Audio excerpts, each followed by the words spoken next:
Try looking at a Volkswagen this way. It's the only small car with a sealed steel bottom that leaves nothing exposed beneath it. And the VW is built to take a little punishment. As small as the VW is, it's covered with 13 pounds of paint, outside and in, even in places you can't see, but which corrosion can find. In fact, the VW is so well put together, it's practically airtight.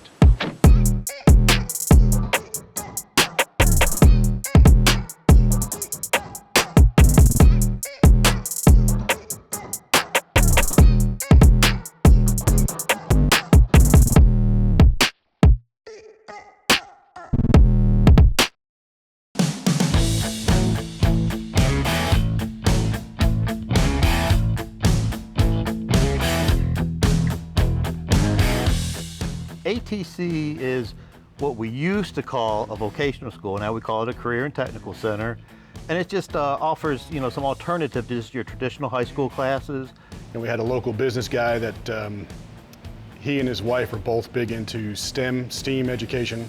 A gentleman by the name of Jim Harper with Harper Industries came to us and he said, I got this idea, how about you guys build a rat rod on a shoestring budget? Let the kids do it for like $5 grand. The rat rod project was really something that happened by happenstance. He presented the challenge to us, and after about 2 or 3 weeks of really mulling over, asking the right questions, we decided it was definitely worth taking on and would benefit us in the long run as in benefiting students, the programs, the school. And he was like, heck yeah, let's do this. I already had an idea in my head that we were going to start with a Volkswagen Beetle body. I had tracked one down already. And it started getting real whenever Gil came in with a car on a trailer. Well, initially it was a little chaos. Because like I said, you have this pile of parts and it's like, what are we going to do with this thing? And we let them sit and brainstorm and get as extreme as they wanted to. And then we kind of carefully brought all that stuff in. Okay, you have this list of ideas that you want. Now let's put them together in what's going to be the best end scenario where we can get the most amount of stuff involved into it and have the most realistic vehicle when it's all said and done. But once things started going, it took off. And the cool thing about it is actually seeing the students have a passion for working on the car. All right, so what we have here is our first rat rod build for the students, and this car consists of about 14 different vehicles. When I first started seeing this project come together, I thought, no way, we have a tractor sitting here, we got a Volkswagen sitting here, we got a dually sitting here. How are you gonna make anything cool out of this? And then as I started watching it, I was just amazed to say, oh my gosh. We handpicked just a few students to be able to get this vehicle ready to go to SEMA, along with the CRX that we were working on as well. Yeah, so the 3 students that worked on the tail end of the build, finishing up the rod for SEMA. My name is Caitlin, and I went to Rockhill High, and I also attended ATC, Applied Technology Center. My name is Nicholas Bevilacqua, and I go to ATC. My name is Cody, and I go to school at ATC, the Applied Technology Center. Three top-notch students. Most all the kids were pretty excited about the fact that we had something that was a very unique, iconic vehicle to be working with. Watching those kids come up with ideas about it, and hey, let's chop this, let's do this, let's make the steering wheel out of the chain. I mean, just the creativity, it was just amazing. My thoughts about the rat rod starting was, it's not gonna be easy, but it'll be fun to do hands-on experience, because that's how I learn best. They had to hand fab everything. There's very little on this car that was bought already done. So we would buy the raw components. For example, on the radius arms and stuff, we would buy the raw joints and this raw tubing. They had to design and measure and add all that kind of stuff. At the beginning, I didn't really know what it was going to turn into, because there was so much going on and we were so busy trying to get the cars done, and I was like, all these parts are rolling in. We lowered the roof by 4 inches, completely did away with the front section, built the custom firewall, floor pan, all that stuff in here, heavily modified the rear end to accept the dually axle. But when I got offered to be on the rat rod team and actually put my hands on it, it was pretty awesome. Just seeing all this work come about and see all this progress that we're making on it. So it was really cool.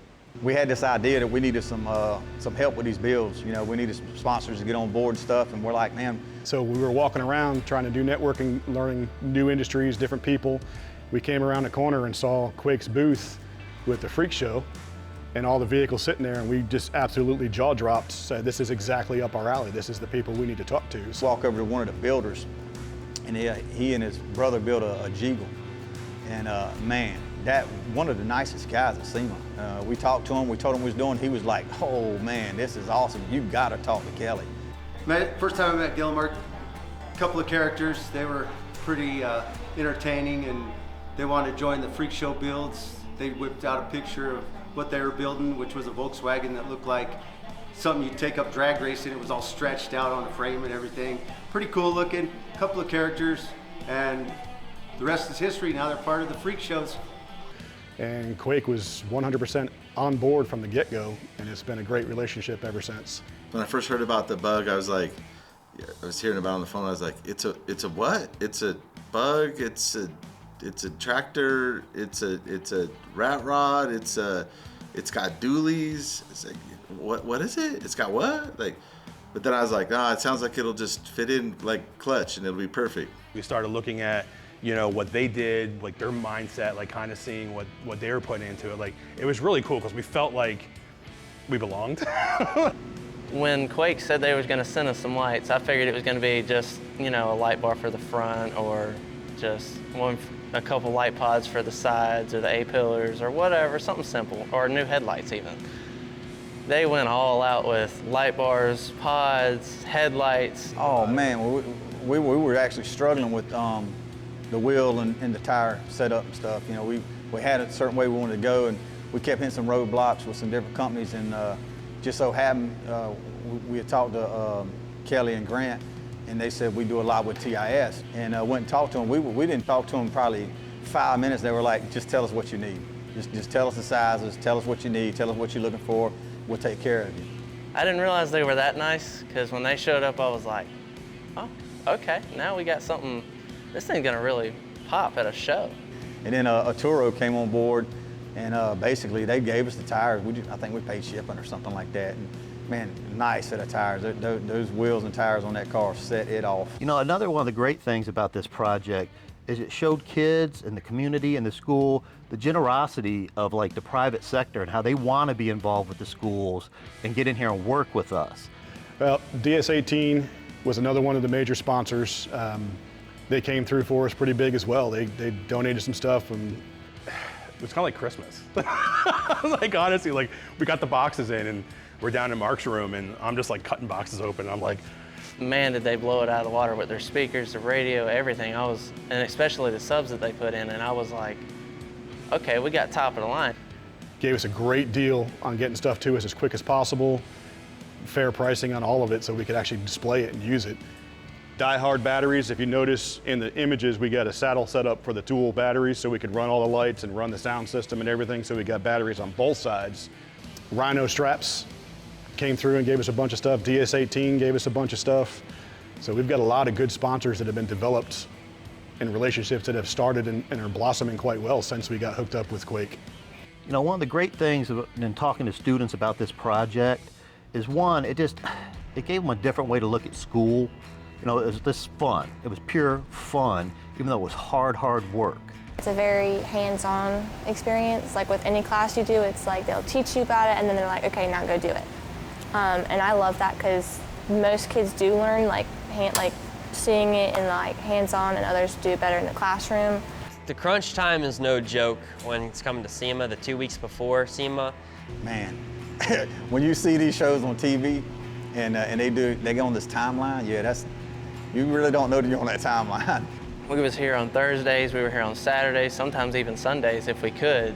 But we was up here at 7, 8 in the morning. We would leave sometimes 7, 8, 9, 10, 11 at night. And try and knock these cars out, that way they could get sent to SEMA. But knowing that we're going to go to SEMA with the teachers as well this year was just the reward, the light at the end of the tunnel. The road to SEMA, what was it like? When we pulled out to SEMA to haul out there, we started getting a lot of attention on the road. People come up beside you, beep the horn, you stop and get gas, you're there for 30 minutes or 45 minutes because once one person comes, you'll have 2 or 3 others come over. going out there, I think we were all anxious and really nervous about getting out there, and we were just kind of like, wow, what are we gonna see? What are we gonna do? Like, seeing the rat rod for the first time at SEMA, it was just a mind blow. Those guys just crushed it. It was awesome how they used that big wrench as a gear shifter and how they integrated all our lights and all the other sponsor stuff. Reaction to being in SEMA and seeing the bug where it was at was pretty cool, because it was like, it wasn't like right at the front, but it was close enough to the front that when you like come off the elevator and you come down the stairs, it's right there, you see it. And then like seeing that crowd around it when we first got there. The show itself was amazing. We got a lot of positive feedback on both vehicles. This one specifically, this one had a lot more foot traffic, and I think is the one that was the fan favorite. They put us with everybody. They put us in the biggest part. And I was like, we built that. And the people we've met, you know, the sponsors, the students, you know, the late night. Me and Gil, we don't make a dime off of work. We work late with these kids. We don't make no money off of it. We do it because we believe in it. And, you know, it's the right thing to do. When I met Gil and Mark at SEMA, they were trying to pitch me on the project, and they're like, hey, you know, we teach at a trade school. And I was like, hey, wait a minute, what, a trade school? I was like, I went to a trade school and you know, I learned everything that I needed to know, and then I went and started a multi-million-dollar business, and so I was all in, and it was cool because on top of that, they already were into freak show build stuff. That was their whole concept about building creative cars, and it was amazing to work with them. all of this is awesome, but we wouldn't have it without the support of the Rockhill School District, the Applied Technology Center. The really cool thing is we've had administration that's been very supportive of us. We have a district that's very supportive of us. You know, my excitement is seeing what, you know, Gil and his crew and those students have accomplished in terms, like I said, I mean, to have done this without a manual, a rule book, it's not plug and play. I mean, they have tasked these students to think really outside the box. Unfortunately, a lot of kids are given, they're just basically saying, well, they're just not going to rise to the challenge if you do that. And this project here and this program that we work in just proves that completely wrong. People are looking at their car thinking, wow, man, these are some professionals. I want these guys to do my next mod. And I mean, it just blew their mind. They had no idea how to react to something like that. It's beyond, truly, it's beyond anything that I have personally seen in education. You know, yeah, you've got all this, you know, you can teach somebody to punch a keyboard and, you know, but really, I mean, these kids are, it's all about hands-on, and I'm about that. I'm about hands-on education. And we just, like I said, we've just got to do more of it. It's the backbone of this country. We've just got to do more of it.